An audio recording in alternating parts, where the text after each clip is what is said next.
Hello everybody and welcome back to another Slack Python bot tutorial. So in today's video, this one's going to be a lot shorter than the previous ones, or fingers crossed, we'll see how many mistakes I make. What we're going to be doing is handling reactions. So essentially when someone reacts to a message, how can we handle that? And then how can we update that welcome message that we sent previously?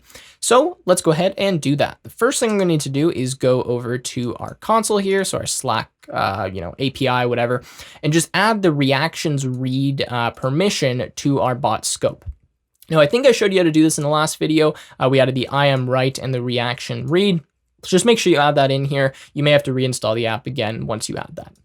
All right, so now that we have that, what we're going to do is set up a very similar thing to what we did previously with this message. So we're going to say at Slack _event _adapter .on. Now you can guess what this one is going to be. I'm going to trick to you. It's going to be reaction _added. So this means that we added a reaction. Now we also need to go back, sorry, I forgot about this, to the Slack API, and we need to now subscribe to that specific event, which I think I actually already did, but I'll show you how we change that. So let's go subscribe to bot events. And yes, I already added that, but you guys can just say add bot user event and then add reaction added like that. We could also add reaction removed if we wanted to. I'm not going to do that right now. We'll just add reaction added. Okay, so let's go back now and let's go inside of here. Let's say define reaction. You can call this whatever you want. Inside of here, we're going to take a payload and we're literally just going to copy the first few things we have up here. So the event, the channel ID, and the user ID. All right, so event, channel ID, and user ID. Now that we have these things, what we're going to do is we're going to say if channel _ID not in, and you can guess what this is going to be, but it's going to be welcome messages, we're going to return. So just make sure that when we add this reaction, we're actually checking to see if it is not, if the reaction that we added was in a channel that wasn't where the welcome message was sent, then we're not going to actually update the welcome message, right? And this actually reminds me, the payload that's sent here is a little bit different than what was sent previously inside of onMessage. So what we're going to have to do inside of here is just changes a tiny bit. So rather than having channel ID equals event.get channel, it seems a little bit weird, but we're going to say event.get, and inside of here, we're going to say item, comma, empty dictionary, and then .get channel. Now, the reason for this is just because, again, this payload that's sent back looks a little bit different than the one that's up here. So this is just how we can handle that. If you want to have a look at the payload, you can just print it out and you'll see why I'm doing this. But event.get item, the item is the item that we added the reaction on, right? And then we're getting the channel that that item was in. So that's the only major change here, but that still is equal to channel ID. Then after this, we're going to say welcome equals welcome _messages channel. And then inside of here, we're going to go user _ID. Now we might need to change this actually, but we'll look at it for right now. And sorry, this isn't channel, my bad. We do need to change this to channel ID. Okay, so now that we have the welcome message, what we're going to do is we're going to say welcome.completed equals true. Come on, completed equals true. Give me the auto completion there, because once we reacted to the message, well, now our task is complete, right? And that will update the message automatically inside of the class. If you have a look here where we have the check mark, right, that will change it now. So it actually is a check mark and it's not the white large square. All right, anyways, moving on, what we'll do now is we will resend or update this message. So to do that, we're going to say message equals welcome dot and then get message like that. This will give us the updated message that now has the check mark instead of that box. What we will do after that is we'll say updated _message equals client dot chat _update. And I don't think it's update message. I think it's just update. And then inside of here, we're going to go asterisk asterisk and message. All right. And then finally, we will go welcome dot timestamp equals, and we'll change that to be updated message TS. All right, so let's have a quick look here. Let's go to Slack and oops, not there. Let's go into our channel. Let's go into test. Let's send start and let's see if we get the thing popping up. What is going on? What's wrong? Well, it would help if I ran the server. I guess it crashed for some reason. Okay, let's run the server. Let's go back to Slack. Let's type start. We see that we get this DM. Okay, great. Now let's react to this message. So let's give it a reaction. Boom. And give it a second. and something went wrong. What went wrong? Let's see here. Come on. It's not working.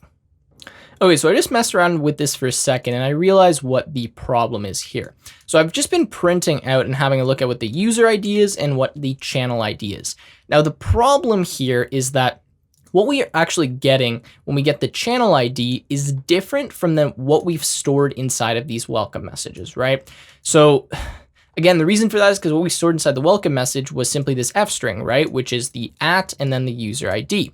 Now that is different than the channel ID. Now, technically, they represent the same thing, and they'll point us to the same location, which is the user's direct message inbox.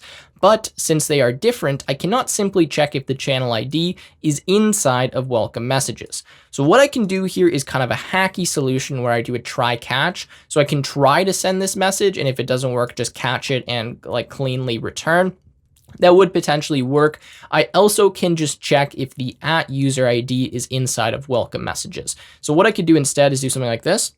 If the F string of @ and then user ID is inside of welcome messages, then we can go ahead and do that. So let's see if this works, first of all, because I'm not actually 100% confident that's going to work just based on what's being returned to us here.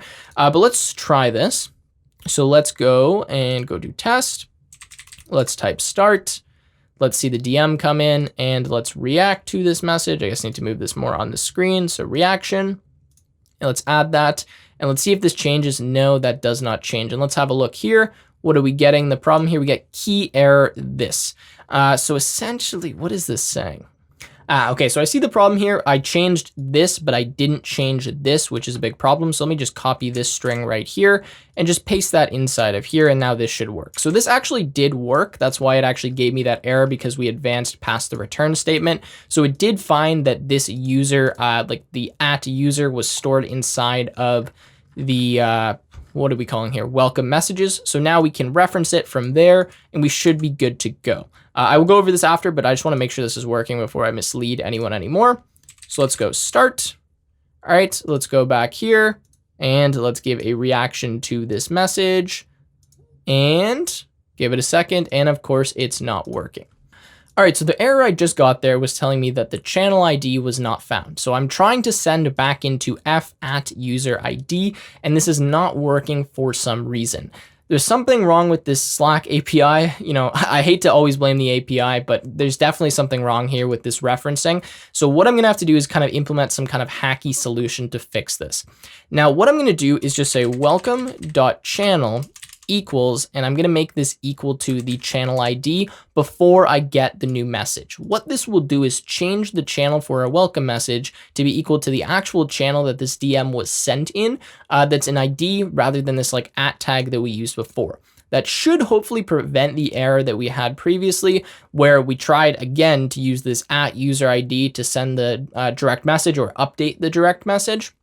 Again, I don't know why that's not working, but this should fix it. Now, a lot of you might be asking, well, if we do that, then when we get to this point, won't this always skip? Because we would have changed the channel to not be the @user ID. Now it's equal to channel ID. Well, you're correct in that situation, but it doesn't matter because we've already reacted and edited the message. So it shouldn't matter if we skip over this. In fact, it's almost better to just not have that key in the welcome message anymore so that we continue to skip over it. Hopefully that's making sense. I really apologize if I'm confusing you guys, but there's not really much I can do when this just isn't working. But let's go to test. Let's go to start. Let's type that in. Hopefully we get our DM. Well, it would be helpful if I ran the server. Of course, we're just running into all kinds of bugs today. So let's go back. Let's type start. See our DM come in. Now let's react to this message. So go react, add the cool smiley face. Give it a second, and finally, we get the white check mark popping up. So that was definitely very frustrating. Again, I don't know why that was happening, but now you can see we edited this message, and the timestamp of the message would have been updated. In fact, if I try to react to it, you'll notice that nothing's going to happen. The timestamp won't change, just because, again, what would happen here is we're going to skip over this because we'll hit this block, but no longer will the F @user ID be stored inside of welcome messages, so we won't bother doing the rest of this. Anyways, that has been it for handling reactions. Now there's more that you can do here, but this is how you set up the event, and this is how we can modify a message. Again, apologize about the confusion. This stuff happens. I'm human just like all of you. And let me know what you guys want to see for the next videos. I do not yet have them all planned out. As always, if you enjoyed, make sure to leave a like, subscribe to the channel, and I will see you in another YouTube video.